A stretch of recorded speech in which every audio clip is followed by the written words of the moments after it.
তবে আল্লাহ তাআলা আমাদেরকে সুযোগ দেন, আমাদের পাপের কারণে যেই মুসিবত যেই বিপদ আল্লাহ দেন, পরিপূর্ণ পাপের শাস্তি আল্লাহ তাআলা দেন না। আল্লাহ তাআলা বলেন লিউযীকাহুম বা'দাল্লাযী আমিলু, আমরা যেই পাপ করি ওই পাপের খুবই সামান্য অংশের শাস্তি আমাদেরকে দেওয়া হয়।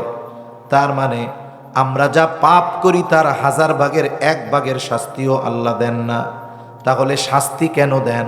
তাই আল্লাহ তাআলা বলেন ইন্নাল্লাহা ইনদাহু ইলমুস সাআহ, নিশ্চয়ই কিয়ামতের ইলম একমাত্র আল্লাহ তাআলার নিকট।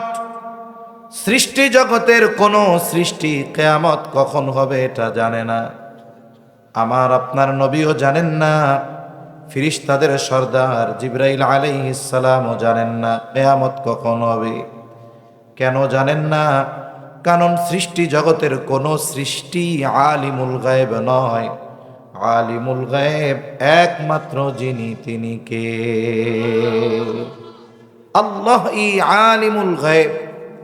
আপনাদের অঞ্চলে আছে কিনা জানি না, আমাদের ওইদিকে কিছু মানুষ আছে যারা নিজেদেরকে আশেকে রাসূল দাবি করে, যারা বলে যে আমরা আশেকে রাসূল, নবীজিকে মোহাব্বত করে। যদিও আশেকে রাসূল তারাই দাবি করতে পারে যারা নবীজির পরিপূর্ণ অনুসরণ করে, যদিও তাদের মধ্যে সুন্নাত নাই, কিন্তু তারা দাবি করে আমরা আশেকে রাসূল।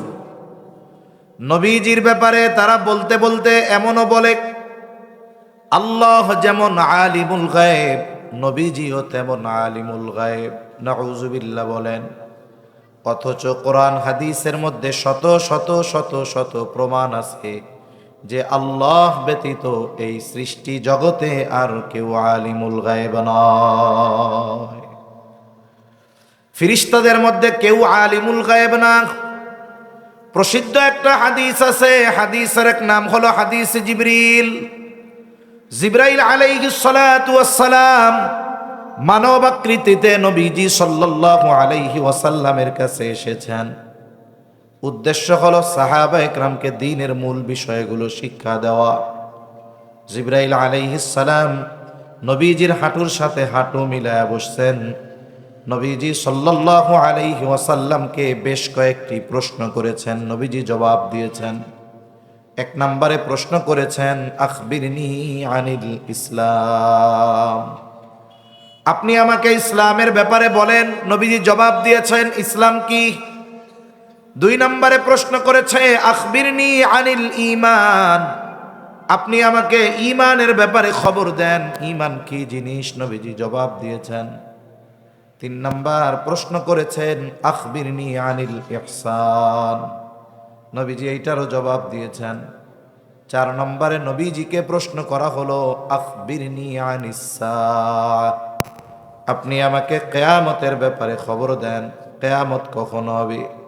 এই প্রশ্নের জবাবে নবীজি সাল্লাল্লাহু আলাইহি ওয়াসাল্লাম বলেছেন মাল মাসউলু আনহা বিআলামা মিনাস সাইল, নবীজি বলেন এই ব্যাপারে যাকে প্রশ্ন করা হয়েছে তিনি প্রশ্নকারীর চাইতে বেশি জানেন না।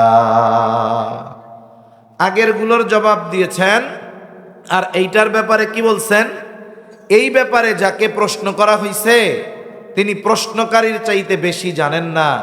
তার মানে প্রশ্নকারী জিবরাইল আলাইহিস সালাম। কেমন যেন নবীজি বলতেছেন, ভাই জিবরিল, কিয়ামত কখন সংগঠিত হবে এই সময়ের ব্যাপারে আমিও জানি না, আপনিও জানেন না। তবে নবীজি সাল্লাল্লাহু আলাইহি ওয়াসাল্লাম কিয়ামতের অনেক আলামতের কথা আমাদের জানিয়েছেন। আমি আপনাদের খেদমতে একটা হাদিস পাঠ করেছি সহিহ বুখারী থেকে। নবীজি এই হাদিসের মধ্যে 6টি বিষয়ের কথা বলেছেন। সাথে সাথে নবীজি বলেছেন এই 6টা বিষয় যতক্ষণ সংগঠিত না হবে ততক্ষণ পর্যন্ত কিয়ামত সংগঠিত হবে না। কয়টা বিষয়? 6টা বিষয়। আপনাদের ঘুম আসতেছে? তাকবীর দেন তো, নারায়ে তাকবীর। আরো জোরে দেন, নারায়ে তাকবীর। 6টা বিষয় অতি অল্প সময়ের মধ্যে আমরা জানব। এর থেকে যেই বিষয়গুলো মনে রাখার রাখবো, যেগুলো আমলের করব, যেগুলো বর্জনের বর্জন করব কোন ইনশাআল্লাহ। عن أبي هريرة رضي الله تعالى عنه قال قال رسول الله صلى الله عليه وسلم আবু হুরায়রা রাদিয়াল্লাহু তাআলা আনহু থেকে বর্ণিত রাসূলুল্লাহ সাল্লাল্লাহু আলাইহি ওয়াসাল্লাম বলেছেন, লা তাকুমুস সাআতু হাত্তা ইউকবাদাল ইলম। নবীজি সাল্লাল্লাহু আলাইহি ওয়াসাল্লাম বলেন, 6টি বিষয় যতক্ষণ সংগঠিত না হবে ততক্ষণ পর্যন্ত কিয়ামত সংগঠিত হবে না। তার মানে কিয়ামত সংগঠিত হওয়ার আগে, ইসরাফিল আলাইহিস সালাম সিংহায় ফুৎকার দেওয়ার আগে অবশ্যই অবশ্যই এই 6টি বিষয় সংগঠিত হবে। 1 নাম্বার, লা তাকুমুস সাআতু হাত্তা ইউকবাদাল ইলম। 1 নম্বরে নবীজি সাল্লাল্লাহু আলাইহি ওয়াসাল্লাম বলেন, কিয়ামত ততক্ষণ সংগঠিত হবে না যতক্ষণ ইলম উঠিয়ে না নেওয়া হবে। তার মানে কিয়ামতের আগে এই দুনিয়া থেকে আল্লাহ ইলম উঠায় নিয়ে যাবে। ইলম আল্লাহ কিভাবে উঠায় নিবে? অনেক সাধারণ মানুষ ধারণা করে এইটা যে হয়তো কিয়ামতের আগে আল্লাহ তাআলা এই পৃথিবী থেকে কোরআন হাদিসের লেখা উঠায় নিয়ে যাবে। ছোটবেলায় গ্রামে আমরা এই গল্পগুলো শুনতাম। হয়তো এই হাদিসটার কথাই গ্রামের সাধারণ মানুষ তাদের ভাষায় বলতো যে কিয়ামতের আগে আল্লাহ কোরআন হাদিস উঠায় নিয়ে যাবে। কেন? কারণ ইলমের মূল উৎস হলো কোরআন সুন্নাহ, কোরআন হাদিস মূল উৎস এইটা, বাকি যা আছে এইগুলার আলোকেই সব। তারা একটা গল্প বলতো যে ইলম আল্লাহ কিভাবে উঠায় নিবে, কোরআন হাদিস আল্লাহ কিভাবে উঠায় নিবে। পৃথিবীতে লেখা এত কোরআন হাদিস এক রাত্রে কি আসমানে উঠে যাবে? তা তারা গল্প বলতো, গল্প। তারা বলতো একদিন ইমাম সাহেব ফজরের নামাজে ইমামতির জন্য দাঁড়াবেন, তাকবীরে তাহরিমা বলবেন, হাত বাঁধবেন, এরপরে সানা পড়বেন, আউযু বিল্লাহ বিসমিল্লাহ পড়বে, এরপরে পড়বে সূরা ফাতিহা। কিন্তু দেখা যাবে ইমাম সাহেব হঠাৎ করে সূরা ফাতিহা ভুলে গেছে। ইমাম সাহেব ভুলে গেছে, সে মনে করতেছে আমাকে পেছন থেকে স্মরণ করায় দিবে যেহেতু মুসল্লিরা আছে। কিন্তু অবস্থা এমন, ইমাম সাহেব যেমন সূরা ফাতিহা ভুলে গেছেন, মুসল্লিরাও সূরা ফাতিহা ভুলে গেছে। দীর্ঘ সময় অপেক্ষা করবার পর ইমাম সাহেব নামাজ ছেড়ে দিয়ে মসজিদের তাক থেকে কোরআন হাতে নিবেন। উদ্দেশ্য হলো সূরা ফাতিহাটা একটু নজর দিবেন। কিন্তু যখন কোরআনুল কারীম খুলবে তিনি দেখবেন কোরআনের পাতার মধ্যে কোনো লেখা নাই, সব পাতাগুলো সাদা কাগজে পরিণত হয়ে গেছে। গ্রামের মানুষেরা বলতো যে সারা পৃথিবীর কোরআন হাদিসের লেখা উঠা যাবে, সাথে সাথে এই দুনিয়ায় যারা হাফেজ ছিল, আলেম ছিল, এরা সব এক রাত্রিতে ভুলে যাবে। এইভাবে আল্লাহ কোরআন হাদিস উঠায় নিবে। কিন্তু বাস্তবতা এটা নয়, বরং কোরআন লেখাই থাকবে, হাদিস লেখা থাকবে। যারা মনে করে যে কোরআন হাদিস আল্লাহ তাআলা এই দুনিয়াতে এই কাগজের পাতায় লেখার মাধ্যমে হেফাজত করেন, বিষয়টা এমন নয়। বরং আল্লাহ তাআলা কোরআন হাদিস হেফাজত করেন আলেমদের মাধ্যমে। এই যে আজকে কতজন ছাত্র মাদ্রাসার 2 বছরের মাথায় হাফেজে কোরআন হয়েছে, এদের এক একজনের এক একটা সিনা, এক একটা কোরআন লৌহে মাহফুজে পরিণত হয়ে গেছে। এদের দ্বারা একটা সময় কোরআন হেফাজতের দায়িত্ব হবে। এই যে আমাদের পাশে বাংলাদেশের রংপুরের সহ বাংলাদেশের প্রসিদ্ধ এক মাদ্রাসার মুহতামিম হযরত বসে আছেন, এনাদের মাধ্যমে ইলমের হেফাজত হচ্ছে। বিশ্বব্যাপী উলামা ইকরামের মাধ্যমে আল্লাহ তাআলা ইলমের হেফাজত করতেছেন। এজন্য যারা মনে করে যে কোরআন আর হাদিস যদি দুনিয়া থেকে নিশ্চিহ্ন করে দেওয়া যায় তাহলে মনে হয় দুনিয়া থেকে ইলম ধ্বংস হয়ে যাবে, এমনটা নয়। তাহলে আল্লাহ তাআলা ইলম কিভাবে উঠায় নেবেন?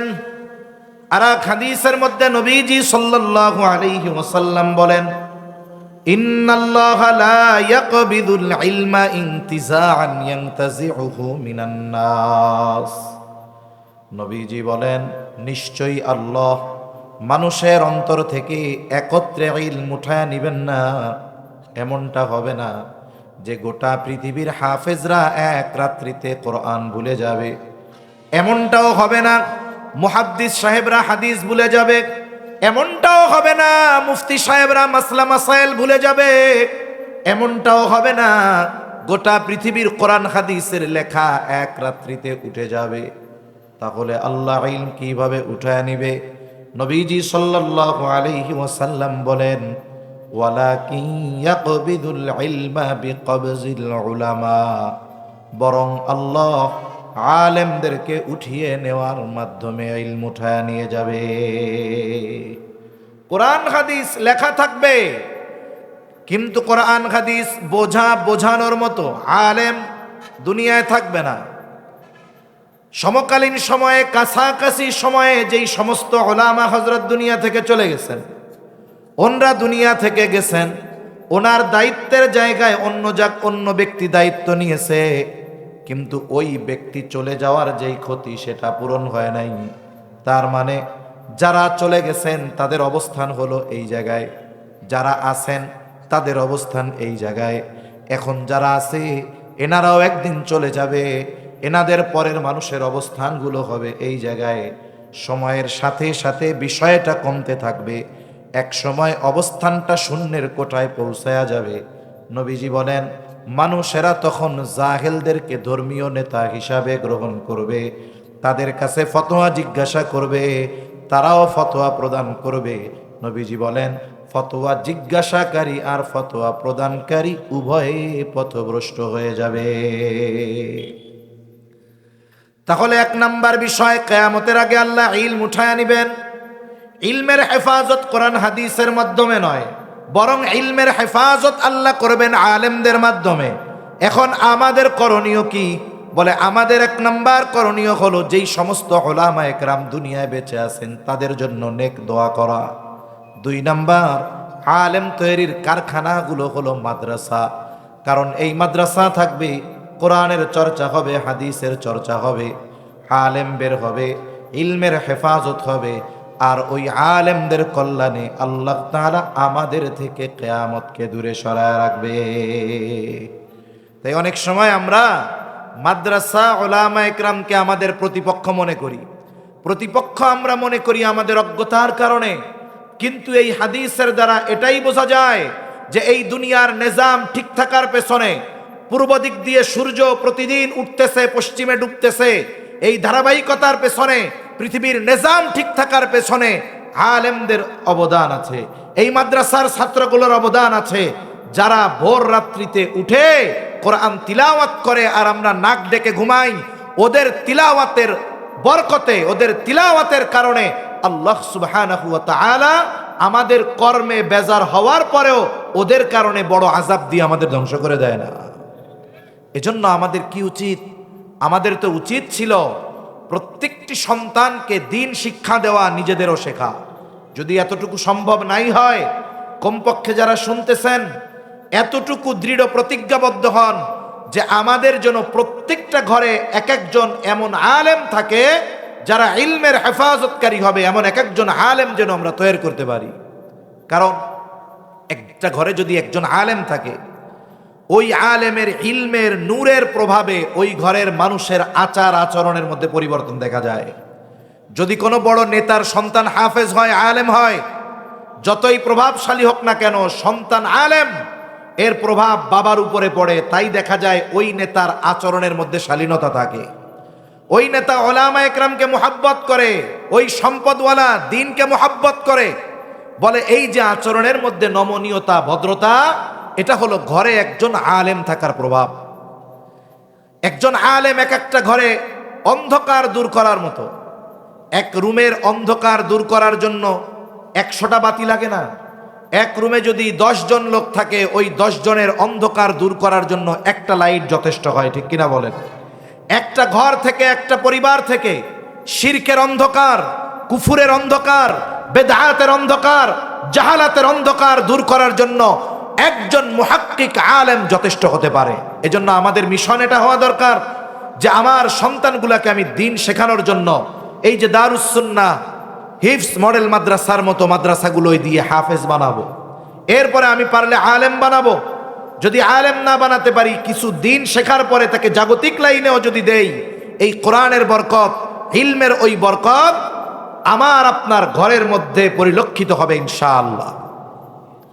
2 নাম্বার, নবীজি সাল্লাল্লাহু আলাইহি ওয়াসাল্লাম বলেন, ওয়া তাকসুরাজ জালাজিলু, কিয়ামত ততক্ষণ সংগঠিত হবে না যতক্ষণ না জালজালা, ভূমিকম্প বেশি বেশি না হবে। ভূমিকম্প কেন হয়? ভূতত্ত্ববিদরা বলেন এই 21 শতাব্দীতে পৃথিবীতে ভূমিকম্পের মাত্রা বাড়ছে। সময়ের সাথে সাথে সামনে আরো বড় বড় ভূমিকম্প হবে। এখন এই ভূমিকম্প হওয়ার কারণটা কি? যদি ভূতাত্ত্বিকদেরকে জিজ্ঞাসা করা হয় কেন ভূমিকম্প হয়, ভূমিকম্পের কারণ কি, ওরা আমাদেরকে বলবে টেকটনিক প্লেটের নড়াচড়ার কারণে ভূমিকম্প হয়। কারণ এই পৃথিবী আমরা একসাথে সংযুক্ত নয়। পৃথিবীর এই জমিন বিভিন্ন বড় বড় খণ্ডে বিভক্ত। অনেক সময় এই বিভক্তিটা উপর থেকে পরিলক্ষিত হয় না, বোঝা যায় না। ভূতাত্ত্বিকরা বলেন এই বিষয়টা জমিনের ভূগর্ভের মধ্যে বড় বড় ফাটল থাকে। এই বিশাল এক একটা খণ্ডকে এক একটা প্লেট বলা হয়। যেমন আমরা আছি ইন্ডিয়ান প্লেটের মধ্যে, আমাদের পাশে ইউরোশিয়া প্লেট, তার পাশে আছে বার্মা প্লেট। বলে এই ভূমিকম্প হওয়ার কারণ হলো এই টেকটনিক প্লেটগুলোর নড়াচড়া। এগুলা নড়ে চড়ে, যার কারণে ভূমিকম্প হয়। ভূতাত্ত্বিকরা বলেন পৃথিবীতে দৈনিক 50,000-এর উপরে ভূমিকম্প হয়। তবে এই ভূমিকম্পের মাত্রা মৃদু হালকা হওয়ার কারণে দুনিয়ার মানুষ এটা অনুভব করতে পারে না। তবে যখন মাত্রাটা একটু বেশি হয়, কম্পনটা একটু বেশি হয়, দুনিয়ার মানুষ তো অনুভব করে, অনেক ক্ষতি হয়, মানুষেরা আতঙ্কিত হয়ে যায়। তা আমরা যদি ভূতাত্ত্বিকদের জিজ্ঞাসা করি ভূমিকম্প হয় কেন, ওরা বলবে টেকটনিক প্লেটের নড়াচড়ার কারণে। তা পরের প্রশ্ন যদি আমরা করি টেকটনিক প্লেট এইটা নড়াচড়া করে কেন, দেখবেন এর জবাব দেওয়ার ক্ষেত্রে তারা আমাদেরকে একটা যেনতেন বুঝ দিয়ে দিবে। কি বলবে? বলবে উত্তর মেরুর বরফ জমতেছে, পৃথিবীর জলবায়ুর পরিবর্তন হচ্ছে, যার কারণে ভূমিকম্পের সংখ্যা বাড়তেছে। এরকম একটা বুঝ আমাদের দিয়ে দিবে। ভূমিকম্প হলো জমিনে সংগঠিত একটি বিপর্যয়, একটি মুসিবত, একটি বালা কিংবা একটা আযাব। আর এই আযাব, বিপর্যয়, মুসিবত আসার কারণ কোরআন হাদিসের মধ্যে আল্লাহ এবং তার রাসূল উল্লেখ করেছেন। হাদিসের মধ্যে ভূমিকম্প হওয়ার অনেক কারণ নবীজি জানিয়েছেন। আল্লাহ তাআলা কোরআনুল কারীমে ভূমিকম্প হওয়ার মূল কারণ জানিয়েছেন। তাহলে ভূতাত্ত্বিকরা যা বলে বলুক না কেন, ভূমিকম্প হওয়ার মূল কারণ আমরা জানবো আল্লাহর থেকে। কার থেকে? জোরে বলেন। আল্লাহর কাছ থেকে জানবো। আল্লাহ তাআলা কি বলেন, এই বিপর্যয় বা এই মুসিবত, এই আযাব আসার কারণটা কি, আমরা একটু কোরআন থেকে জানি। কষ্ট হইতেছে আপনাদের? একটা তাকবীর দেন, নারায়ে তাকবীর, নারায়ে তাকবীর। মাশাআল্লাহ। আওয়াজ ঠিক হচ্ছে না, কথা সুন্দর বলা যাচ্ছে না। শুধু কি ডিলে দিয়ে রাখলে হবে? আওয়াজ ছাড়তে হবে, টনটন করবে আওয়াজ।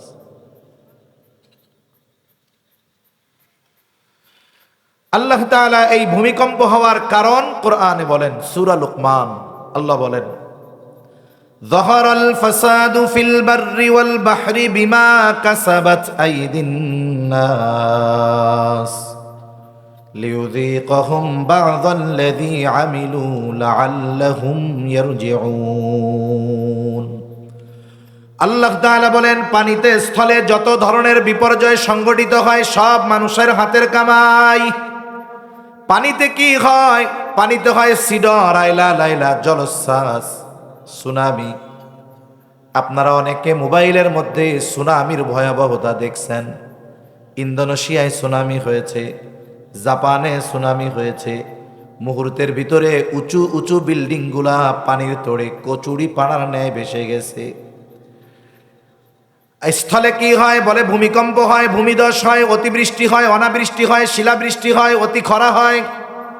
তাহলে এগুলো হওয়ার মূল কারণ কি? মূল কারণ হলো আমাদের পাপ। আমাদের পাপের কারণে আল্লাহ তাআলা এইগুলো দেন। এই ভূমিকম্প হওয়ার মূল কারণ হলো আমাদের পাপ।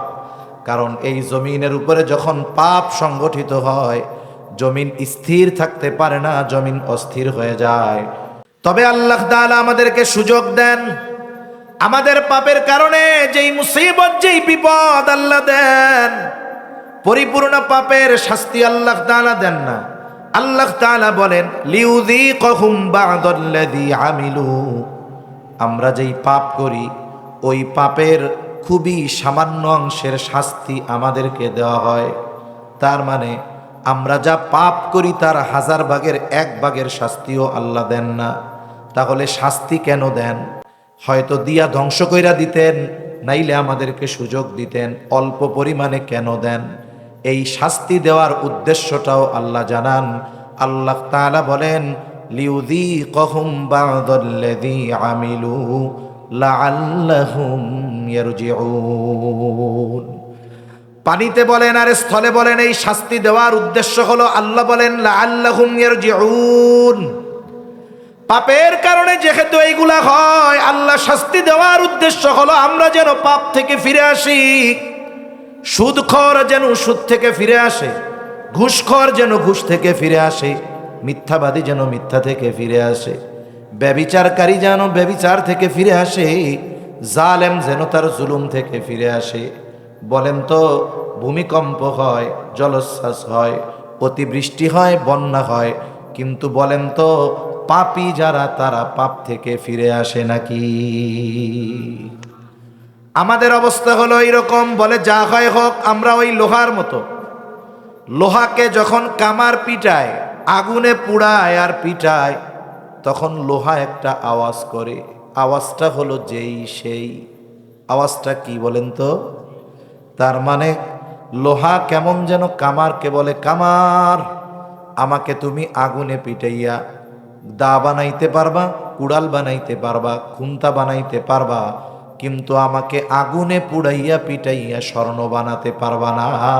যাই করো না কেন, আমি লোহা আছি যেই সেই। তাহলে অবস্থা কেমন? আল্লাহ তাআলা শাস্তি দেন কেন? বলে পাপের কারণে। উদ্দেশ্য কি? যেন আমরা পাপ থেকে ফিরে আসি। যেহেতু উদ্দেশ্য পাপ থেকে ফিরে আসা, কিন্তু আমাদের অবস্থা লোহার মতো, যেই সেই পাপ থেকে ফিরি না। বলেন তো, আল্লাহ যদি ভবিষ্যতে পাপের কারণে আরো ভূমিকম্প দেয়, তাহলে প্রথমে যেই মাত্রাগুলো হইছে, পাপ যদি অব্যাহত থাকে, শাস্তি যদি আবার আল্লাহ দেন, সামনে পাপের শাস্তির মাত্রা বেশি হবে না কম হবে? 5.7 মাত্রার হয়েছিল গত বছর নভেম্বরে। আমরা যদি আমাদের পরিবর্তন না করি, তাহলে দেখা যাবে সময়ের সাথে সাথে এই ভূমিকম্পের মাত্রা আরো বাড়তে থাকবে, এটা কমবে না। ভূতাত্ত্বিকরা এই কথাই বলে যে পৃথিবীর অভ্যন্তরে বড় শক্তি নিয়ে আছে ভূমিকম্প, যে কোনো সময়ে 7-8 মাত্রার ভূমিকম্প হতে পারে। এটা তো হবে। পাপ বাড়বে, ভূমিকম্পের মাত্রাও বাড়বে। এখন বলতে পারেন হুজুর, আমরা কিছু মানুষ আছি, কিছু মাইকে শুনতেছি, কিছু রেকর্ড হচ্ছে, পরে শুনবে। আমরা যদি ভূমিকম্প বা পাপ ছেড়ে দেই, তাহলে কি ভূমিকম্প আর হবে না দুনিয়ায়? হুজুর, হবে। কারণ পাপের শাস্তির কথা যখন নবীজি সাহাবা একরামকে বলতেছিলেন, সাহাবা একরাম বললেন, ইয়া রাসূলুল্লাহ সাল্লাল্লাহু আলাইহি ওয়াসাল্লাম, আমাদের মধ্যে নেককার মানুষ থাকার পরেও আমরা ধ্বংস হয়ে যাব। আযাব আসবে পাপের কারণে, কিন্তু অনেক তো নেককার মানুষ থাকবে, এই নেককার মানুষ থাকার পরেও আমরা ধ্বংস হয়ে যাব? নবীজি বললেন, হ্যাঁ, ধ্বংস হয়ে যাবা। কেন? বলে পাপের আধিক্যের কারণে। দেখা যাবে সমাজে 95% মানুষ পাপাচারে জড়িত, 5% মানুষ ভালো অথবা তার কম। আল্লাহ তাআলা যদি এই সামগ্রিক পাপের কারণে শাস্তি দেন, শুধুমাত্র ওই 95% মানুষ যে ক্ষতিগ্রস্ত হবে তা নয়, বরং ওই 5% ভালো মানুষ, তারাও ক্ষতিগ্রস্ত হবে। তাহলে কি হলো? বলে যদিও আযাব আসলে সবাই ধরা পড়ে যাব, তবে আমরা যদি পাপ না করি তথা ওই আযাব আসার কারণ না হই, আমরা যদি সুদ থেকে বাঁচি, আমরা যদি ঘুষ থেকে বাঁচি, আমরা যদি মিথ্যা থেকে বাঁচি, আমরা যদি আল্লাহ এবং তার রাসূলের অবাধ্যতা থেকে বাঁচি, আমরা যদি জুলুম থেকে নিজেদের বাঁচাই, তাহলে আশা করা যায় আযাব যদিও আসবে, যদিও আসে, কিন্তু আযাব আসার কারণ আমরা হব না। যদিও ওই আযাবে যদি মারাও যাই, কিয়ামতে আল্লাহর কাছে বলার সুযোগ আছে, আল্লাহ, যেই পাপের কারণে আপনি গোস্বা হয়ে শাস্তি দিয়েছেন, ওই আযাব আসার কারণ আমরা ছিলাম না। বাঁচার একটা রাস্তা হবে, কিন্তু আমরাও যদি স্রোতের তালে হারিয়ে গিয়ে ওই পাপাচারে লিপ্ত হই, তাহলে মরতেও হবে, কিয়ামতে আল্লাহর সামনে অপরাধীর কাঠগড়ায় দাঁড়াতে হবে। আর যদি পাপ শাস্তি আসার কারণ না হই, পাপ থেকে বাঁচি, আযাবে যদি মারাও যাই, আল্লাহর কাছে বলার সুযোগ আছে, আল্লাহ, এই আযাব আসার কারণ আমরা ছিলাম না। তাহলে নবীজি বলেন কিয়ামত ততক্ষণ সংগঠিত হবে না যতক্ষণ না ভূমিকম্প বেশি বেশি না হবে। ভূতাত্ত্বিকরাও বলেন কিয়ামতের আগে ভূমিকম্প বেশি বেশি হবে, তাদের কথায়ও এটা বোঝা যায়। 3 নাম্বার বিষয় নবীজি বলেন ওয়ায়াতাকারাবাজ জামান, কিয়ামত ততক্ষণ সংগঠিত হবে না যতক্ষণ সময় নিকটবর্তী না হবে। তার মানে কিয়ামতের আগে সময় নিকটবর্তী হয়ে যাবে। তিরমিজির এক হাদিসের মধ্যে নবীজি বলেন কিয়ামতের আগে সময় নিকটবর্তী হয়ে যাবে। 1 যুগ 1 বছরের মতো মনে হবে, বছরকে মাসের মতো মনে হবে, মাসকে সপ্তাহের মতো মনে হবে, সপ্তাহকে দিনের মতো মনে হবে, দিনকে ঘন্টার মতো মনে হবে, ঘন্টাকে মিনিটের মতো মনে হবে, আর মিনিটকে আগুনের স্ফুলিঙ্গের মতো মনে হবে। মুহাদ্দিসিনে কেরাম বলেন উদ্দেশ্য হলো এর দ্বারা সময় থেকে বরকত চলে যাবে, সময়ে বরকত থাকবে না। বরকত এমন জিনিস, শুধুমাত্র সম্পদেই বরকত দরকার হয় তা না, হায়াতেও বরকত দরকার, সময়তেও বরকত দরকার। যেই জিনিসের মধ্যে বরকত থাকে না, ওই জিনিস পরিমাণে অনেক হলেও সেটা টিকে না। আর যেই জিনিসের মধ্যে আল্লাহ বরকত দেয়, যদি অল্প হয়, ওইটার দ্বারা বেশি ফায়দা অর্জন করা যায়। জাস্টিস মুফতি তকি উসমানী দামাত বারাকাতুহুমুল আলিয়া, উনি সময়ের মূল্যায়ন নিয়ে বয়ান করতে গিয়ে বলেন সময় হলো এমন জিনিস, মানুষ তার কর্মের মাধ্যমে সময়কে প্রলম্বিত করতে পারে, বরকতময় করতে পারে, আবার মানুষ তার কর্মের মাধ্যমে সময়কে বরকত শূন্য করে ফেলতে পারে। এখন কোন কর্মে সময়ের মধ্যে বরকত হয়, কোন কর্মে সময় সংকুচিত হয়ে যায়, বরকত শূন্য হয়ে যায়? তিনি বলেন মানুষ যখন নেকের কাজে সময় কাটায়, ভালো কাজে সময় কাটায়, ওই সময়টা ধীরে ধীরে যায়, বরকতময় হয়। আর মানুষ যখন সময়টা অহেতুক আর গুনার কাজে কাটায়, ওই সময়টা বরকতহীন হয়ে যায়, ওই সময়টা দ্রুততার সাথে শেষ হয়ে যায়। যদি আমরা একটু হিসাব করি, যারা কর্মজীবী মানুষ তারা তো কর্মে সময় কাটায়, কিন্তু এর বাইরে আমাদের অধিকাংশ সময় কাটে অহেতুক আর অনর্থক কাজে। আমরা মসজিদে যখন যাই, যদি ইমাম সাহেবের নামাজে দেরি হয়, আমরা অধৈর্য হয়ে যাই। ইমাম সাহেব যদি কেরাত লম্বা করে, মুসল্লি পেছন থেকে সুন্দর মতো কাশি শুরু করে দেয়, কারণ ইমাম সাহেব নামাজটা একটু তাড়াতাড়ি শেষ করেন।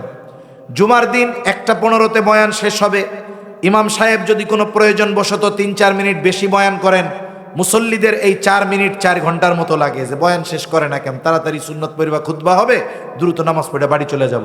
অনেক মুসল্লি আছে কোনো কামকাজ নাই, জুমার কোনো মতো 2 রাকাত পড়িয়া সালাম ডানে ফিরাইছে, বামে ফিরাইয়া আর মুখ সামনে আনে না, বাম দিক দিয়েই মসজিদ থেকে বের হয়ে যায়, আছে না নাই?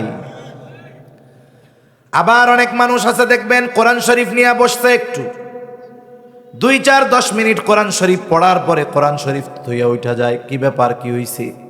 বলে মাজা ব্যথা, চোখ ব্যথা, এক দৃষ্টিতে কোরআনের দিকে তাকানো যায় না, একভাবে বসে থাকতে কষ্ট হয়, মাহফিলের মধ্যে বৈশা থাকতে কষ্ট হয়, দিনী কথা শুনতে কষ্ট হয়, কোরআন শরীফ পড়তে কষ্ট হয়, কিন্তু মোবাইল শরীফ ঘন্টার পর ঘন্টা টিপতে আমাদের কষ্ট হয় না? আছে না নাই? কোনো কাম কাজ নাই, দেখবেন 3 ঘন্টা টিপতেছে, যতক্ষণ যদি প্রয়োজন হয়তো ভালো, 3 ঘন্টা টিপতেছে, কোনো কাম কাজ নাই, বেহুদা। যতক্ষণ ইন্টারনেট আর চার্জ শেষ না হয় ততক্ষণ মোবাইল শরীফ বন্ধ হয় না।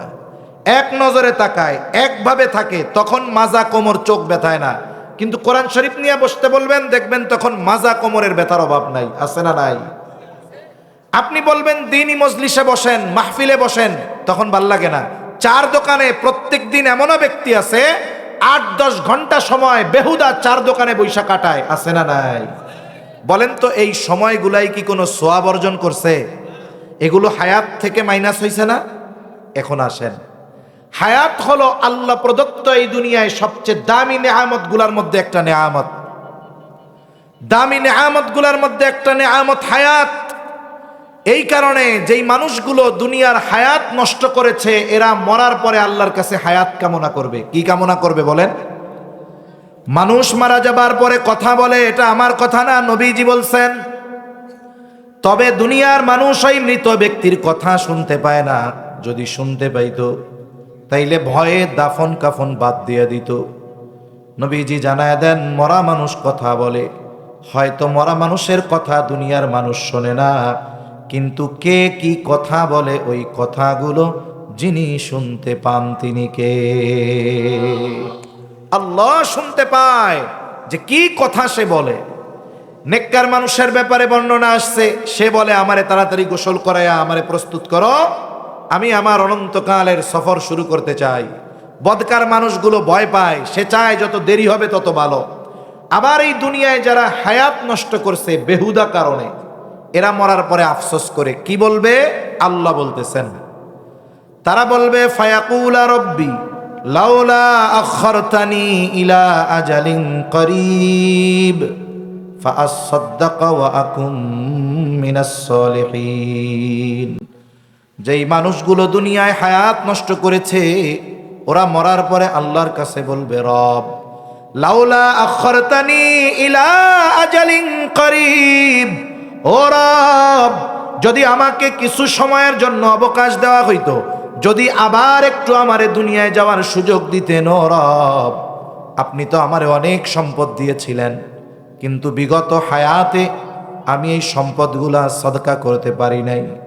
আমারে যদি আপনি একটু আবার যাওয়ার সুযোগ দিতেন, ফাআসাদদাক, আপনার দেওয়া সম্পদ থেকে আমি সদকা করতাম, ওয়া আকুম মিনাস সলিহিন, ও রব আবার যদি একটু দুনিয়ায় যাওয়ার সুযোগ দিতেন, আমি সৎ কর্মশীলদের অন্তর্ভুক্ত হয়ে যাইতাম। আমারে যদি সুযোগ দিতেন তাইলে আমি এইবার গিয়ে সৎ কর্মশীলদের অন্তর্ভুক্ত হইতাম। তার মানে আমি নেকের কাজ করতাম, ভালো কাজ করতাম। এখন বলেন তো, মরার পরে ওই ব্যক্তি আল্লাহর কাছে যতই ফরিয়াদ করুক না কেন, আল্লাহ তাআলা তাকে একটা সেকেন্ডের জন্য দুনিয়ায় আসার সুযোগ দিবে? জোরে বলেন না, দিবে? দিবে না। তাহলে যেই হায়াতের জন্য মানুষ এত আফসোস করবে মরার পর, সেই হায়াত আমাদের আছে না নাই? যদি না থাকতো তাইলে তো আর বাঁচতে থাকতে পারতাম না। আছে। এখন প্রশ্ন হলো, এই হায়াত আমি ব্যয় করব কেমনে? এই হায়াত আমি ব্যয় করব কেমনে? কিভাবে ব্যয় করলে বরকত হবে আমার হায়াতে? এই দুনিয়ায় যেই ব্যক্তি অনেক সম্পদের মালিক, মনে করেন ব্যাংকে তার কত টাকা আছে সে নিজেও জানে না, এরকম অনেক কোটিপতি আছে না আমাদের দেশে? অনেক কোটিপতি আছে যে ব্যাংকে তার সম্পদ কত, স্থাবর অস্থাবর নগদ ক্যাশ কত, এর হিসাবও তার জানা নাই। এইরকম একজন সম্পদওয়ালা মানুষ, বেশ পরিচিত, উনি এখন এক দোকানে গেছেন। দোকানে যাবার পর দোকানদারকে বলছেন যে আমাকে 1/2 লিটার পানি দাও। দোকানদার ওই লোকটারে চিনে যে এই লোকের এত টাকা, যে টাকার হিসাব সে নিজেও জানে না। এই বোতলের গায়ে দাম লেখা আছে সম্ভবত 20 টাকা। ও চিন্তা করছে এই লোক যেহেতু হাজার হাজার কোটি টাকার মালিক, তার কাছে 2-4-500 টাকা কোনো ব্যাপারই না, কোনো ব্যাপার না। এইবার দোকানদারে জিজ্ঞাসা করে পানির দাম কত? কয় 200 টাকা। দাম লেখা কত? 20 টাকা। চাইছে কত? 200 টাকা। 200 টাকা এই হাজার কোটি টাকার মালিকের কাছে কোনো ব্যাপারই? আপনার কি মনে হয় উনি হাসি মুখে 200 টাকা দিয়ে এই পানির বোতল কিনে নিবে? হ্যাঁ, উল্টা ধমক দিয়া বলবে, বেটা জালিয়াতির জায়গা পাও না, না দেশটা মগের মূল্য পাইছো, 20 টাকার জিনিস 200 টাকা চাইতেছ, তোমারে তো জেলখানার ভাত খাওয়ানো দরকার। তাহলে কি বোঝা গেল? অগণিত টাকার মালিকও 100টা টাকা বেশি ব্যয় করার আগে সে ভেবেচিন্তে ব্যয় করে। 1000 কোটি টাকার মালিক 20 টাকার পানি 200 টাকা দিয়ে কিনবে না, অথচ ওই 1000 কোটি টাকার মালিক যত সম্পদের মালিক হোক না কেন, ওই সম্পদের চাইতে হায়াতের দাম বেশি না কম? বলেন তো, যদি কারো হায়াত শেষ হয়ে যায়, গোটা পৃথিবীর সব সম্পদ দিয়ে 1টা মিনিট কেনার ক্ষমতা আছে? তাহলে হায়াতের দাম বেশি সম্পদের চাইতে। কোন ব্যক্তির যদি হায়াত শেষ হয়ে যায়, 1000 কোটি টাকা দিয়েও হায়াত কিনতে পারবে না। কিন্তু আল্লাহ যদি কাউকে হায়াত দেয়, সুস্থ রাখে, চাইলে সে এই হায়াতে 1000 কোটি টাকা উপার্জন করতে পারবে। তাই সম্পদওয়ালা যেমন সম্পদ হিসাব করে ব্যয় করে, ওই সম্পদওয়ালার চাইতে দামি সম্পদ হায়াত আমার আপনার কাছে আছে। তাই আজকে থেকে আমি আপনি হায়াতও ব্যয় করব বুঝে শুনে। বলে কেমনে? বলে হায়াত বা সময় আমি এমন জায়গায় ব্যয় করব, যেই জায়গায় ব্যয় করলে আমার আখেরাতের লাভ হবে। ওটা যদি না হয়, কমপক্ষে দুনিয়ার বৈধ কোনো লাভ থাকবে। এখন বলেন তো, যেই ভাইরা আমার চায়ের দোকানে 5 ঘন্টা 7 ঘন্টা সময় দৈনিক কাটায়, আমাদের গ্রাম অঞ্চলেও দেখছি এমন মানুষ আছে, জোহরের নামাজের সময় সে বাজারের উদ্দেশ্যে বের হয়, রাত 12টায় বাড়িতে ফিরে। প্রায় 10-11 ঘন্টা সে চার দোকানে কাটায়। আপনাদের অঞ্চলেও হয়তো কিছু মানুষ থাকবে। বলেন তো, যেই লোকগুলো 6 ঘন্টা 8 ঘন্টা 10 ঘন্টা সময় চায়ের দোকানে বসে থাকে, এই 8 ঘন্টা সময় তার আখেরাতের কোনো সওয়াব অর্জিত হয় নাকি? আখেরাতের কোনো লাভ হয় না। বরং কি হয়? চায়ের দোকানের মজলিসগুলা হলো হয় গীবতের মজলিস, মানুষের দোষ চর্চার মজলিস, চোখের গোনার মজলিস, জবানের গোনার মজলিসে পরিণত হয় ওই মজলিসগুলা। তাহলে আপনি আপনার হায়াত থেকে দৈনিক 5টা-6টা ঘন্টা ব্যয় করলেন, অথচ আখেরাতের 1 আনার লাভ হলো না। তাহলে ওই যে চার দোকানে বৈশা টৈশা আছেন, তাইলে দুনিয়ার মনে হয় কিছু বৈধ লাভ আছে। চার দোকানে বৈশা থাকলে, গল্প করলে আপনাকে দৈনিক 1000 টাকা করে বেতন দেওয়া হবে, এরকম হয়? তার মানে কি বোঝা গেল? আপনি চার দোকানে সময় কাটাচ্ছেন, না আখেরাতের লাভ না দুনিয়ার কোনো বৈধ লাভ। এরপরে অনেক ভাই আছে, তারা ডিজিটাল আড্ডা দেয়। ডিজিটাল আড্ডা হইল ফেসবুক, মোবাইলের মধ্যে আছে। আবার অনেকে মোবাইলে বৈশা বৈশা জুয়া খেলে। এখন তো জুয়া খেলার জন্য একেবারে সশরীরে 3-4 জন থাকার দরকার নাই। তো এখনের যারা মোবাইলে জুয়া খেলে, এরা হলো ইন্টারন্যাশনাল জুয়াখোর। কেন? ইন্টারন্যাশনাল অ্যাকাউন্ট থাকে, পৃথিবীর অপর প্রান্তের মানুষের সাথে ইন্টারনেটে কানেক্ট হয়ে এসে জুয়া খেলতেছে। তা ফেসবুক টিপতেছে, মোবাইল টিপতেছে 8, 10, 12 ঘন্টা। বলুন তো, আখেরাতের কোনো লাভ এই 12 ঘন্টায় আছে? দুনিয়ার বৈধ কোনো লাভ আছে? তার মানে কি বোঝা গেল? আমি আমার হায়াত ব্যয় করতেছি, আমার আখেরাতের লাভ নাই। হায়াত ব্যয় করতেছি, দুনিয়ার কোনো বৈধ লাভ নাই। যদি লাভ হয়ে থাকে, ওটা বৈধ লাভ নয়, ওটা হারাম। তাহলে একজন মুমিন তার হায়াত ব্যয় করবে, আর ওই হায়াতে আখেরাতের লাভ থাকবে না, দুনিয়ার বৈধ লাভ থাকবে না। বলে এমন জায়গায় মুমিন তার সময় ব্যয় করবে না। তাহলে কি হবে দেখবেন? আপনার সময়গুলো কাজে লাগবে। আপনি চিন্তা করবেন যে আমি 1 ঘন্টা সময় যেখানে থাকবো, আমার তো আখেরাতের লাভ হতে হবে, নাইলে দুনিয়ার কোনো বৈধ উপার্জন হতে হবে।